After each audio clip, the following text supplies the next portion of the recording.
எப்படி வந்தாயோ புன்னகை தந்தாயோ, எப்படி வந்தாயோ என்னையும் கொண்டாயோ, கேளாமலே கையில் வந்து கட்டி தங்கும் நீ தள்ளாமலே. Hi, hello everyone. வர 28 Sunday 11 o'clock திருச்சி திருவெரும்பூர் ஆப்போசிட்ல வந்தனம் phase 2 லான்ச்சிங்க்கு நான் வரேன்.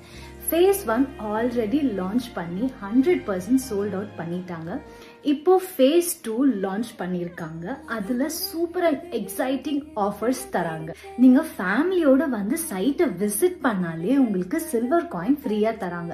ஒருவேளை உங்களுக்கு இடம் பிடிச்சி புக் பண்ணா 10 கிராம் சில்வர் காயினும் 1 கிராம் கோல்ட் காயினும் ஃப்ரீயா தராங்க. ஸோ அவசியம் மறக்காம வந்துருங்க. ஓகே, நானும் வந்துடுறேன். Bye bye.